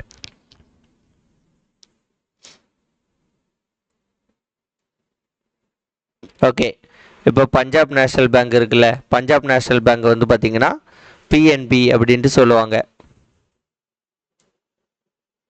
ஓகே, இந்த பிஎன்பி பேங்க் கூட ஓபிசி, ஓரியண்டல் பேங்க் ஆஃப் காமர்ஸும் யுனைடெட் பேங்க், ஓகேவா, இந்த 2 வந்து இணைஞ்சிட்டு. அடுத்தது கனரா பேங்க் இருக்குல்ல, கனரா பேங்க் கூட பார்த்தீங்கன்னா கனரா பேங்க் கூட பார்த்தீங்கன்னா சிண்டிகேட் பேங்க் வந்து இணைஞ்சிட்டு. அடுத்தது Union Bank of India. Okay, Union Bank of India இதில் வந்து பார்த்தீங்கன்னா அந்த ஆந்திரா வங்கி, கார்ப்பரேஷன் வங்கி இணைஞ்சிட்டு. இந்தியன் வங்கி கூட பார்த்தீங்கன்னா அலகாபாத் வங்கி வந்து இணைஞ்சிட்டு. இதை வந்து பார்த்து வச்சுக்கோங்க. இதையும் வந்து கேள்வியாக கேட்கலாம். இது வந்து ஒரு கரண்ட் அவர்ஸ் முன்னால் நடந்தது, புது புக்கில் அப்டேட் பண்ணியிருக்கானுங்க. பரவாயில்ல, வெரி குட். ஓகே, இந்த பாடத்தோடைய ரொம்ப முக்கியமான பகுதிக்கு இப்போ தான் வரோம். என்னது, இந்திய 5 ஆண்டு திட்டங்களை பற்றி இப்போ தான் பார்க்க போகிறோம். ஸோ இதுதான் வந்து இந்த பாடத்தோடைய மையக்கரு இப்போ தான் வருது. இந்திய 5 ஆண்டு திட்டங்களின் சாதனைகள். இந்திய 5 ஆண்டு திட்டம்ங்கிறது ரஷ்யாவிலேருந்து எடுக்கப்பட்டது. இந்தியாவில் இது வரைக்கும் 12 5 ஆண்டு திட்டம் போட்டிருக்காங்க. கடைசியாக போட்டது 2012 17 வரைக்கும் போட்டது. மோடி வந்து பார்த்திங்கன்னா 14 வந்துட்டார்ல. ஸோ அப்போவே வந்து பார்த்திங்கன்னா இந்த 5 ஆண்டு திட்டங்கள் கேன்சல் பண்ணிவிட்டு நிதி ஆயோக் வந்துட்டு, இல்லை 17 வரைக்கும் இருந்துச்சுன்னு நினைக்கிறேன். ஓகேவா, நிதி ஆயோக் எப்போ வந்துச்சு, 16 வந்துச்சுன்னு நினைக்கிறேன். கொஞ்ச நாள் இருந்துச்சு. ஓகே, நிதி ஆயோக் வந்த இந்த 5 ஆண்டு திட்டங்களுக்கு பயிலாக நிதி ஆயோக் வந்துட்டு. இந்த 5 ஆண்டு திட்டம் இருக்குல்ல, இதை வந்து எப்படின்னா திட்டக்குழு வச்சு தான் வந்து இந்த 5 ஆண்டு திட்டங்கள் வந்து உருவாக்கப்பட்டது. திட்டக்குழு ஒரு பிளானிங் கமிஷனை வச்சு இந்த 5 ஆண்டு திட்டங்கள் வந்து போட்டப்பட்டது. இது 12 5 ஆண்டு திட்டங்கள் போடப்பட்டது. 2012 17 வரைக்கும் போடப்பட்டது. நிதி ஆயோக்கு தான் கடத்த வந்துட்டு. நிதி ஆயோக் அப்படிங்கிறது national institution for transforming India. Okay, நம்ம இப்போ 5 ஆண்டு திட்டத்தை பற்றி பார்ப்போம். நிதி ஆயோக் தான் வந்துட்டு 5 ஆண்டு திட்டத்தை பற்றி கேள்வி கேட்க மாட்டாங்கன்னு நினச்சிங்கன்னா கண்டிப்பாக கேட்பாங்க. ரீசெண்டாக நடந்த எக்ஸாமில் கூட கேட்டுக்கிட்டே தான் வந்து இருப்பாங்க. இப்போ ஹிஸ்ட்ரி தான் முடிஞ்சு போன கதை. ஓகேவா, இப்போ நமக்கு சிந்துவெளி நாகரிகம், குப்தர்கள், டெல்லி சுல்தான், முகலாயர்கள், இவங்கெல்லாம் முடிஞ்சு போன காலங்கள் தான். ஆனால் அவங்கள்ட்ட கேள்வி கேட்குறாங்களா, அந்த மாதிரி தான் இந்த 5 ஆண்டு திட்டங்கள் இப்போ இல்லைனாலும் இதுலேருந்து கேள்வி கேட்பாங்க. ஓகே, முதல் 5 ஆண்டு திட்டம்ங்கிறது ஹாரட் டாம், இங்கே பாருங்கள், ஹாரட் டோமர் அப்படிங்கிறது மாதிரி அடிப்படையாக கொண்டது. இதோட முக்கிய நோக்கம் வந்து பார்த்திங்கன்னா வேளாண்மையை வந்து முன்னேற்றுவதாகும். இதில் வந்து 3.6% வளர்ச்சி பெற்றதுடன் வெற்றியும் வந்து பெற்றது. 2வது 5 ஆண்டு திட்டம் அப்படிங்கிறது வருஷத்து பார்த்துக்கோங்க 51 56. 2வது 5 ஆண்டு திட்டம் அப்படிங்கிறது வந்து பார்த்திங்கன்னா 56 61 வரைக்கும். இது மகள நோபிஸ் அவருடைய மாதிரியை வந்து அடிப்படையாக கொண்டு தான் வந்து 2வது 5 ஆண்டு திட்டம் வந்து உருவாக்கப்பட்டது. இதோடைய முதன்மை நோக்கம் வந்து தொழில் முன்னேற்றத்தை வந்து கொண்டு வரணும் அப்படின்ட்டு. 4.1% வளர்ச்சியுடன் வந்து இது வெற்றி பெற்றது. அடுத்தது 3வது 5 ஆண்டு திட்டம் அப்படிங்கிறது 61 66 வரைக்கும். இது வந்து காட்கில் திட்டம் அப்படின்ட்டு சொல்கிறாங்க. ஓகேவா, இத்திட்டம் வந்து முதன்மை நோக்கம் வந்து சுதந்திரமான பொருளாதாரம் உருவாக்கணும் இதோட நோக்கம், மற்றும் சொந்த முன்னேற்ற நிலையை ஏற்படுத்த வேண்டும் அப்படின்ட்டு நினைக்கிறாங்க. ஆனால் இந்த காலகட்டத்தில் பார்த்திங்கன்னா சீனாவுக்கும் இந்தியாவுக்கும் போர் வந்துட்டு 1962 கிட்ட போர்னு நினைக்கிறேன். ஓகேவா, போர் வந்தனால இதோட இலக்கு வளர்ச்சியான 5.6% அடைய முடியவில்லை. அதனால என்ன பண்ணுறாங்க, திட்ட விடுமுறை காலம் அப்படின்ட்டு 66 to 69 ஒரு 3 வருஷத்துக்கு வந்து போடுறாங்க. இந்த 3வது இந்தியா மற்றும் பாகிஸ்தான் போர், அடுத்த 3வது 5 ஆண்டு திட்டத்தின் தோல்வியுமே இந்தியா மற்றும் பாகிஸ்தானுக்கும் போர் வந்திருக்கா இந்த காலகட்டத்தில்? இந்தியாவுக்கு சீனா போர், அடுத்தது 5 ஆண்டு திட்ட தோல்வி. இது காரணமாக வந்து பார்த்திங்கன்னா இந்த முதன்மை 5 ஆண்டு திட்டம் போடாமல் திட்ட விடுமுறை காலம் வந்து வருது. ஓகே, இதில் வந்து பார்த்திங்கன்னா ஒவ்வொரு ஆண்டுகளாக திட்டம் பண்ணி, ஓகே 5 வருஷம்லாம் பிளான் பண்ண, நம்ம ஒரு வருஷம் பிளான் பண்ணிக்கிட்டு ஒவ்வொரு ஆண்டுகள் திட்டம் உருவாக்கப்பட்டு வேளாண்மை வேளாண் சார் துறைகளுக்கு வந்து முக்கியத்துவம் வந்து கொடுக்கப்படுகிறது. 4வது 5 ஆண்டு திட்டம்ங்கிறது 69 to 74 வருது. இதோடைய நோக்கம் வந்து பார்த்திங்கன்னா 2 நோக்கம் இருக்குது. நிலையான வளர்ச்சி மற்றும் தற்சார்பு நிலையை வந்து அடைதல். இந்த 2ஐயும் நோக்கமாக கொண்டு வராங்க. இதில் வந்து 5.7% வந்து வளர்ச்சியை வந்து எட்டாமல் 3.3 வந்து நடந்து தோல்வியை வந்து அடைகிறது. ஓகே, 3வது 5 ஆண்டு திட்டம் தோல்வி, 4வது 5 ஆண்டு திட்டம் தோல்வி. முதல் 2 5 ஆண்டு திட்டம் வந்து வெற்றி. 3வது 5 ஆண்டு திட்டம் தோல்வி அடைந்ததுனால திட்ட விடுமுறை காலம் வந்து கொண்டாட வரப்பட்டது. இப்போ 4ஆம் 5 ஆண்டு திட்டம் வந்து தோல்வி அடைந்துட்டு 5ஆம் 5 ஆண்டு திட்டம் 74 to 79 இருக்குது. இதில் வேளாண்மை தொழில் துறை சுரங்க தொழில் இதற்கு வந்து முன்னுரிமை அளிக்கப்படுகிறது. ஒட்டு மொத்தமாக வந்து பார்த்திங்கன்னா 4.4 வந்து இலக்கா வந்து வைக்கிறாங்க. ஆனால் 4.8 வந்து பெற்று 5ஆண்டு திட்டம் வெற்றி, 1 2 வெற்றி, 5வது 5ஆண்டு திட்டம் வந்து வெற்றி பெறுகிறது. அதற்கு பிறகு இந்த 5ஆண்டு திட்டம் அப்படிங்கிறது பார்த்திங்கன்னா டிபி தார் அவர்களால் வந்து தயாரிக்கப்பட்டது. இதோடைய டிராஃப்ட் வந்து அவரால் தயாரிக்கப்பட்டது. 1978ஆம் ஆண்டு, ஒரு ஆண்டுக்கு முன்பே வந்து பார்த்திங்கன்னா இந்த 5வது 5ஆண்டு திட்டம் வந்து கைவிடப்பட்டது. அப்போ ஒரு வருஷம் நமக்கு பாக்கி இருக்குது. அந்த ஒரு வருஷத்தை ஃபில் பண்ணுவதற்கு சுழல் திட்டம் அப்படின்ட்டு 78 79 வந்து கொண்டு வராங்க. இது வந்து பார்த்திங்கன்னா 5வது 5ஆண்டு திட்டத்தை நீக்கிய பிறகு வந்து தொடங்கியது தான் வந்து என்னது இந்த சுழல் திட்டம். ஆனால் இதில் இப்போ இதை பற்றி ஒன்றும் கொடுக்கல. இதில் என்ன பண்ணாங்கன்ட்டு ஒரு வருஷம் சும்மா இருப்பாங்க. ஓகே, 6வது 5ஆண்டு திட்டம் அப்படிங்கிறது 85. இதில் வந்து பார்த்திங்கன்னா வறுமை ஒழிப்புக்கு தான் இதோடைய முக்கிய நோக்கம். இதில் முதலீட்டு திட்டத்தை அடிப்படையாக வந்து கொண்டது, இன்வெஸ்ட்மெண்ட்டு அடிப்படையாக கொண்டு தான் இது இருக்குது. இலக்கு 5.2ஆகவும் வளர்ச்சி 5.7ஆகவும் இருக்குது. இதுவும் வந்து சக்சஸ். அடுத்தது 7ஆம் 5ஆண்டு திட்டம். இதில் வந்து பார்த்திங்கன்னா தன்னிறைவு பொருளாதாரத்தை உருவாக்குதல், அதிகாரப்பூர்வமான வேலை வாய்ப்பை வந்து வழங்குதல் ஆகியவற்றை வந்து உள்ளடக்கியது. இப்போ தனியார் துறையின் வெற்றியாக வந்து இந்த 7ஆம் 5ஆண்டு திட்டம் வந்து இருக்கிறது. இதில் பார்த்திங்கன்னா முதன்முறையாக பொதுத்துறைக்கு மேலாக தனியார் துறைக்கு வந்து முன்னுரிமை வந்து இந்த காலகட்டத்தில் தான் வந்து வழங்க ஸ்டார்ட் பண்ணுறாங்க. இலக்கு 5, ஆனால் 6% வளர்ச்சி வந்து காணப்படுகிறது. இதுவும் வந்து வெற்றி தான். ஸோ தோல்வி அடைந்தது வந்து கம்மி தான். ஸோ அதை மட்டும் ஞாபகம் வச்சுக்கோங்க. அடுத்து வந்து பார்த்திங்கன்னா அந்த மத்திய அரசில் வந்து பிரதமர்கள் வந்து கரெக்டாக இல்லை. அதனால் அரசியல் சூழ்நிலை காரணமாக வந்து ஆண்டு திட்டங்கள் வந்து போடுறாங்க. ஓகேவா, ஆண்டு திட்டங்கள் வந்து பார்த்திங்கன்னா 8ஆம் 5ஆண்டு திட்டத்தை நடைமுறைப்படுத்த இயலவில்லை. எனவே 90 to 91, 91 to 92 இரு ஓராண்டு திட்டங்கள் வந்து உருவாக்கப்படுகின்றன. அடுத்தது 8ஆம் 5ஆண்டு திட்டம் திரும்ப வருது.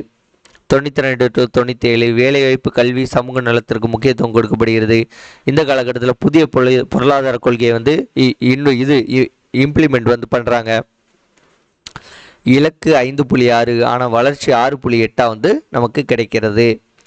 அடுத்த 9வது 5ஆண்டு திட்டம். இது வந்து பார்த்திங்கன்னா சமூக நீதியுடன் கூடிய சமமான வளர்ச்சி நோக்கமாக கொள்கிறது. 7% வந்து வளர்ச்சி எட்டப்படவில்லை. இந்திய பொருளாதாரம் 5.6% மட்டுமே அடைந்தது. ஸோ இந்த காலகட்டத்தில் பார்த்திங்கன்னா இந்த .com பபுள் அப்படிங்கிறது விஷயம்லாம் வந்துச்சு. அதாவது ஐடி கம்பெனிஸ் வந்து பூம் ஆச்சு. ஆனால் இதில் வந்து பூமாய் வெடிச்சிட்டு அது எல்லாம் ஃபேக்கு ஹர்ஷத் மேக்கா வழக்கெலாம் வரும். அதனால் ஸோ இந்த ஜிடிபி மேபி குறைந்திருக்கலாம். 2002 2007ஆம் ஆண்டு 10 ஆண்டுகளில் பார்த்திங்கன்னா தலா வருவாயை வந்து 2 மடங்காக உயர்த்த வேண்டும். தனி மனித வருவாயை வந்து 2 மடங்காக வந்து உயர்த்த வேண்டும் அப்படிங்கிறதுக்காண்டி கொண்டு வந்தது. இப்போ 2012 இருக்குல்ல, 2012ஆம் ஆண்டு வறுமை விகிதத்தை 15% குறைக்கும் குறிக்கோளை கொண்டது.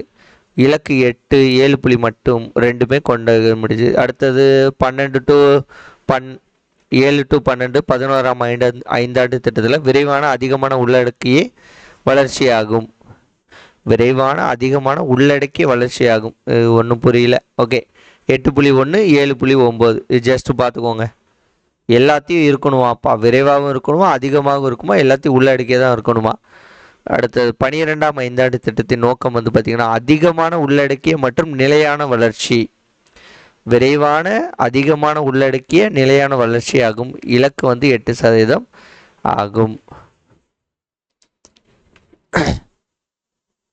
ஓகே, இப்போ பார்த்தீங்கன்னா 5 ஆண்டு திட்டங்கள் முடிஞ்சு இதை ரஷ்யாவிலேருந்து வந்து எடுத்திருக்கோம் அப்படின்ட்டு நம்ம சொல்லிட்டோம். அடுத்த நித்தி ஆயோக்கை பற்றி கொடுத்துருக்காங்க, அதை பற்றியான ஒரு சில டீட்டெயில் வந்து பார்த்துருவோம். இப்போ திட்டக்குழு என்பதற்கு மாற்றாக தான் வந்து பார்த்திங்கன்னா நித்தி ஆயோக்கை கொண்டு வராங்க. எப்போ? 2015 ஜனவரி 1. மோடி வந்து 2014 மே மாதம் செலக்ட் ஆனார். 15 ஜனவரி 1 வந்து கொண்டு வராங்க. நீடித்த நிலையான வளர்ச்சியை மேற்பார்வையிடவும் ஒருங்கிணைக்கவும் செயல்படுத்தவும் நிதி ஆயோக் வந்து கொண்டு வரப்படுத்தி இந்திய அரசின் திட்டங்களின் கொள்கைகளையும் வந்து செயல்படுத்த வந்து நித்தி ஆயோக் வந்து கொண்டு வரப்படுது. 5 ஆண்டு திட்டத்தோட ரீப்ளேஸ்மெண்ட் தான்ப்பா நிதி ஆயோக். நிதி ஆயோக்னா வந்து பார்த்துக்கோங்க என்னது, எப்போ வரப்பட்டதுன்னு பார்த்துக்கோங்க. 2015 ஜனவரி 1 வந்து வருது. அடுத்த மனித மேம்பாட்டு குறியீடு 1990 ஐக்கிய நாடுகள் முன்னேற்ற கூட்டமைப்பு வந்து பார்த்திங்கன்னா ஒவ்வொரு ஆண்டும் மனித மேம்பாட்டு அறிக்கையை வந்து பிரசவம் வந்து செய்கிறது. இதில் வந்து பார்த்திங்கன்னா 3 குறியீடுகளை அடிப்படையை கொண்டு தான் வந்து பார்த்திங்கன்னா இந்த குறியீடு வந்து வழங்கப்படுகிறது. இது வந்து நாடு, மாநிலம், மாவட்டம் அளவில் வந்து தயாரிக்கப்படுகிறது. ஹியூமன் டெவலப்மெண்ட் இண்டெக்ஸை வந்து எந்த 3 பேஸ் பண்ணி உருவாக்குறாங்க அப்படின்னு பார்த்தீங்கன்னா எதிர்பார்க்கப்படும் வாழ்நாள் குறியீடு, கல்வி குறியீடு, மொத்த உள்நாட்டு உற்பத்தி, இந்த 3 பேஸ் பண்ணி தான் வந்து என்னது ஹியூமன் டெவலப்மெண்ட் இண்டெக்ஸ் வந்து உருவாக்கப்படுகிறது. இப்போ ஹியூமன் டெவலப்மெண்ட் இண்டெக்ஸ் வந்து பாகிஸ்தான் நாட்டை சேர்ந்த பொருளியலாளர் மஹபூப் உல் ஹக் அப்படிங்கிறவர் உருவாக்கினார். இந்தியாவை சேர்ந்த அமர்த்தியா சென்குமார் வந்து 1990 வந்து அதை மேம்படுத்தினார். ஸோ இவங்க ரெண்டும் சேர்ந்து பண்ணதை ஐக்கிய நாடுகள் முன்னேற்ற திட்டம், ஓகேவா, இவங்க வந்து வெளியிட்டிருக்காங்க. இது இவங்க பேர்லாம் வந்து கேட்பாங்க, எந்த வருஷம்லாம் கேட்பாங்க, எல்லாம் பார்த்து வச்சுக்கோங்க. 1990 அவங்க பேர், 3 காரணிகள் வந்து என்னதுங்கிறத பார்த்து வச்சுக்கோங்க. ஓகே, அதை தான் வந்து இங்கே திரும்பி வந்து கொடுத்துருப்பாங்க.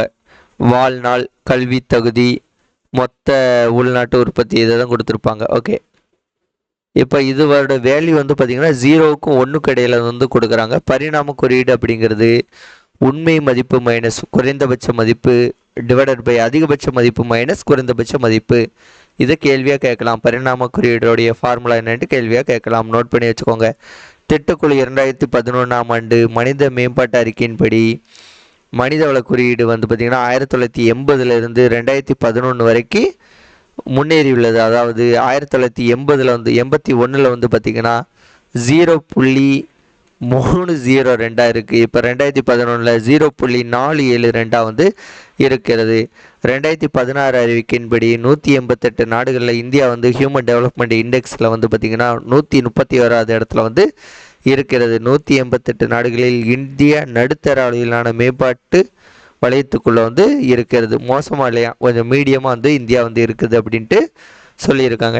2016ஆம் ஆண்டுக்கான மனித மேம்பாட்டு அறிக்கையின்படி உடல்நலம் மற்றும் வாழ்க்கை தரம் ஆகியவற்றில் காணப்படும் வட்டார வேறுபாடுகளினால் இந்தியாவிற்கான இந்த மனிதவள ஒவ்வொரு ரீஜியனில் வந்து கம்மியாக இருக்கிறது. அதனால் இந்த மனிதவள மேம்பாட்டு குறியீடு 27% வந்து குறைந்துள்ளது. 2010 வந்து பார்த்திங்கன்னா 0.580 ஆகவும், 15 0.624 ஆகவும், 14 வந்து பார்த்திங்கன்னா 131வது இடத்துலையும் இருக்குது. ஸோ இதில் எதையாட்டும் ஒன்று கேட்டு ஏதாட்டும் ஒரு வருஷத்துக்கு கேட்பாங்க. ஸோ நல்லா வந்து பார்த்து வச்சுக்கோங்க. பிஸ் வஜித் ஹுகா அப்படிங்கிறவர் இந்த மனிதவள மேம்பாட்டு குறியீடில் ஒரு சில விஷயத்தை ஆட் பண்ணி சொல்கிறாரு. ஓகே, அவர் வந்து என்ன ஆட் பண்ணுறாரு பார்த்தீங்கன்னா ஹியூமன் டெவலப்மெண்ட் 1 2 3 4 அப்படின்னு 4 விதமான குறியீடுகளை வந்து உருவாக்குறாரு. ஒன்று வந்து பார்த்திங்கன்னா ஐக்கிய நாடுகள் மேம்பாட்டு திட்டத்தின் மனித மேம்பாட்டு அறிக்கையினை பொறுத்துள்ளது. வாழ்க்கை தரம், வறுமை ஒழிப்பு, நகரமயமாதல், இந்த 4ஐயும் வந்து இதில் ஆட் பண்ணி அவர் வந்து இந்த மனிதவள மேம்பாட்டுக்குரிய வந்து மேம்படுத்துகிறார். யார்? பிஸ்வஜித் ஹுகா. ஓகேவா, அடுத்தது இந்திய மனிதவள மேம்பாட்டுக்குரிய இந்த ஹியூமன் டெவலப்மெண்ட் இண்டெக்ஸில் நார்வே முதலிடம், ஆஸ்திரேலியா இரண்டாம் இடம், சுவிட்சர்லாந்து வந்து மூன்றாம் இடத்துல வந்து இருக்குது. அடுத்து PQLIன்னு ஒரு இண்டெக்ஸ் இருக்குது. ஓகே, இது பேர் தமிழில் வந்து என்னன்னு பார்த்தீங்கன்னா செய்திறன் குறியீட்டு எண், physical quality of life index. இதை வந்து மோரிஸ் வந்து உருவாக்கினார். ஒரு நாட்டின் வாழ்க்கை தரத்தை வந்து அளவிட இது வந்து பயன்படுகிறது. இதை வந்து பார்த்திங்கன்னா எதிர்பார்ப்பு ஆயுட்காலம், குழந்தைகள் இறப்பு விகிதம், எழுத்தறிவு விகிதம், இந்த மூணையும் வச்சு இந்த PQLI வந்து டிஃபைன் வந்து பண்ணுறாங்க. இதுக்கு வந்து பார்த்திங்கன்னா அதில் 0 to 1 மார்க் கொடுத்தாங்களா, இது 1 to 100 மார்க் வந்து கொடுக்குறாங்க. எண் 1 என்பது பார்த்திங்கன்னா ஒரு நாட்டின் மோசமான செயல்பாட்டை வந்து குறிக்கிறது. 100 அப்படிங்கிறது வந்து பார்த்திங்கன்னா ஒரு நாட்டின் மிக சிறப்பான செயல்பாட்டை வந்து குறிக்கிறது. ஓகேவா? எடுத்துக்காட்டாக வந்து பார்த்திங்கன்னா எதிர்பார்க்கப்படும் ஆயுளுக்கான குறியீட்டில், ஓகே, எதிர்பார்க்கப்படும் ஆயுளுக்கான குறியீட்டில் 70 ஆண்டுகளுக்கு மேலே வந்து இருந்துச்சுன்னா 100 மதிப்பெண் கொடுத்துருவாங்க. ஓகேவா? 77 ஆண்டுங்கிறது தான் அதோடைய ஸ்டாண்டர்ட். ஸோ 77 இல்லைனா அதற்கு மேலே இருந்துச்சுன்னா 100 மதிப்பெண் வந்து கொடுத்துருவாங்க. ஸ்வீடன் நாடு பார்த்திங்கன்னா 1973ஆம் ஆண்டு அடைந்து விட்டது. எத்தனை? இந்த 100 மார்க்கை. 1 என்ற கீழ்நிலையானது, ஒரு மதிப்பெண் வந்து எங்கே கொடுப்பாங்கன்னா 28 ஆண்டு தான் ஒருத்தர் வாழ்கிறாருன்னா அங்கே 1 கொடுப்பாங்க. அது வந்து எங்கன்னு பார்த்தீங்கன்னா கயானா பிசாவு அப்படிங்கிறத இடத்துல 1 வந்து வாங்கியிருக்குது. ஓகேவா?